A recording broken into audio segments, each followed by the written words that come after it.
વિદ્યાર્થી મિત્રો, મારી યુટ્યુબ ચેનલમાં તમારું હાર્દિક સ્વાગત છે. આજે આપણે ધોરણ 10ની અંદર પ્રકરણ 8ની ત્રિકોણમિતિનો પરિચયની ખાલી જગ્યાઓ જોઈએ. પરીક્ષાની દ્રષ્ટિએ જે અગત્યની છે તે cos 4 + sin 4 બરાબર ખાલી જગ્યા. તો મિત્રો, પૂર્ણ વર્ગના તફાવત રીતે ઓછાનો કૌંસ છે એટલે એક વત્તાનો ને એક ઓછાનો કૌંસ થઈ શકે. બે વર્ગનું નીકળી શકે એમ છે. આનું વર્ગમૂળ cos વર્ગ, આનું વર્ગમૂળ sin સ્ક્વેર એટલે વત્તાનો કૌંસ ને એક ઓછાનો કૌંસ. cos સ્ક્વેર વત્તા sin સ્ક્વેર અને cos સ્ક્વેર ઓછા sin સ્ક્વેર. cos સ્ક્વેર વત્તા sin સ્ક્વેર બરાબર 1 થાય એટલે 1 લખીએ. આ કૌંસ એમને એમ લે, કૌંસને ગુણ્યા 1 એટલે એનો જવાબ આવે એટલે cos સ્ક્વેર ઓછા sin સ્ક્વેર જવાબ આવશે. જ્યારે થીટા બરાબર ખાલી જગ્યા હોય ત્યારે sin 2 થીટા બરાબર 2 sin થીટા સત્ય હોય. તો મિત્રો,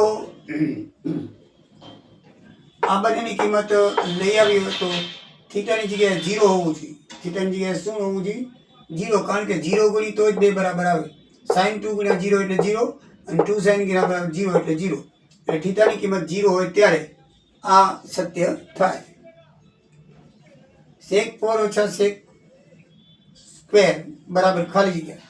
આ બેમાં sec સ્ક્વેર કોમન નીકળશે એટલે sec સ્ક્વેર ઓછા 1 રહેશે. sec સ્ક્વેર સામાન્યતા. પછી sec સ્ક્વેર એટલે tan સ્ક્વેર વત્તા 1 થાય અને sec સ્ક્વેર વત્તા tan સ્ક્વેર વત્તા 1 થાય. અહીંયા પણ sec સ્ક્વેર વત્તા tan સ્ક્વેર વત્તા 1 મૂકી દઈએ. sec સ્ક્વેરની કિંમત મૂકીએ. sec સ્ક્વેર બરાબર tan સ્ક્વેર વત્તા 1 એટલે અહીંયા sec સ્ક્વેરની જગ્યાએ tan સ્ક્વેર વત્તા 1, અહીંયા પણ sec સ્ક્વેરની જગ્યાએ tan સ્ક્વેર વત્તા 1 અને ઓછા 1 વત્તા 1 ઓછા 1 ઉડી જાય એટલે tan સ્ક્વેર વત્તા 1 અને અહીંયા tan સ્ક્વેર વધે તો tan સ્ક્વેર ગુણ્યા tan સ્ક્વેર tan 4 થાય અને tan સ્ક્વેર ગુણ્યા 1 એટલે tan સ્ક્વેર થાય. મિત્રો, આ એનો જવાબ આવે. ત્રિકોણ એબીસીમાં બી 90 ડિગ્રી, એ 30 ડિગ્રી અને બીસી બરાબર 20 સેન્ટીમીટર હોય તો એબી બરાબર ખાલી ગયા અને એસી બરાબર ખાલી ગયા. તો મિત્રો, અહીંયા સામેની બાજુ શોધવાની છે, બરાબર છે. કર્ણ શોધવાનો છે. સામેની બાજુ છેદમાં કર્ણ. તો આપણે એને સાઈન માનીએ તો સામેની બાજુ છેદમાં કર્ણ થાય. તો સામેની બાજુ છેદમાં કર્ણ કરીએ તો sin 30 ની કિંમત 1/3. સામેની બાજુ એટલે બીસી 20 અને કર્ણ એટલે 80. તો cos મલ્ટીપ્લાય કરો એટલે 80 બરાબર 20 ગુણ્યા 2 એટલે 40 જવાબ આવે. એટલે કર્ણની કિંમત 40 જવાબની આવી. એવી રીતે સાઈનની તમે સાંભળ્યો. સામેની બાજુ શોધવાની. સામેની બાજુ છેદમાં કર્ણ કરો અથવા ટેને માની શકો સામેની બાજુ છેદમાં પાસેની બાજુ. પણ આપણને કર્ણ મળી આવે છે તો બંનેને સાઈન કરી નાખે. સાઈન 60 બરાબર સામેની બાજુ છેદમાં કર્ણ. તો સામેની બાજુ એ બી છેદમાં કર્ણ 40 આપણને મળી ગયો છે. તો sin 60 વર્ગમૂળ 3/2 ક્રોસ મલ્ટીપ્લાય કરી તો એ બી બરાબર વર્ગમૂળ 3/2 ગુણ્યા 40, 20 × 40 તો એ બી બરાબર 20 વર્ગમૂળ 3 જવાબ આવે. પાંચમી ખાલી જગ્યા છે 1 વત્તા tan સ્ક્વેર 1 ઓછા sin સ્ક્વેર. 1 વત્તા tan સ્ક્વેર એટલે sec સ્ક્વેર થાય, 1 ઓછા sin સ્ક્વેર cos સ્ક્વેર થાય. એકબીજાના વ્યસ્ત છે એટલે વ્યસ્તનો ગુણાકાર હંમેશા 1 આવે એટલે જવાબ કેટલો આવશે? 1. x બરાબર a cos θ અને y બરાબર b cos θ હોય તો b square x square minus ay square બરાબર કેટલા થાય? તો મિત્રો, આની અંદર આપણે એક સ્ક્વેરની કિંમત નથી તો સ્ક્વેરની કિંમતને y સ્ક્વેરની કિંમત લઈ લઈએ. તો x ની કિંમત આપી છે એનો સ્ક્વેર કરી નાખીએ તો x સ્ક્વેર બરાબર એનો સ્ક્વેર cosec θ તો cosec સ્ક્વેર θ.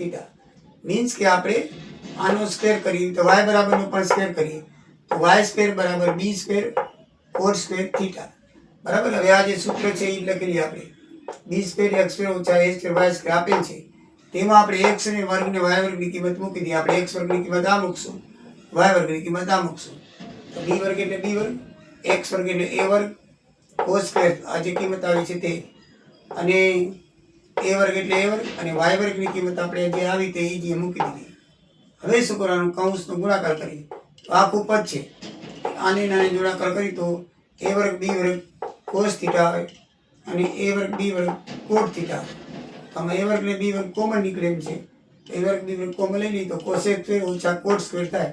તો cosec સ્ક્વેર ઓછા cot સ્ક્વેર બરાબર 1 થાય. તો a વર્ગ b વર્ગ ગુણ્યા 1 એટલે a વર્ગ b વર્ગ જવાબ આવે. એ રીતે સાતમી ખાલી જગ્યા મિત્રો જોઈએ તો 1 + sin / 1 ઓછા sin રૂટની અંદર છે તો આ કર્ણના નિયમ મુજબ કોઈ પણ એક કૌંસ વડે તમે એને ગુણાકાર કરી નાખો તો 1 + sin અંશ અને છેદમાં ગુણીએ તો 1 + sin છે અને અંશ 1 + sin અંશ અને છેદમાં ગુણીએ તો 1 + sin ગુણ્યા 1 + sin, 1 - sin ગુણ્યા 1 + sin.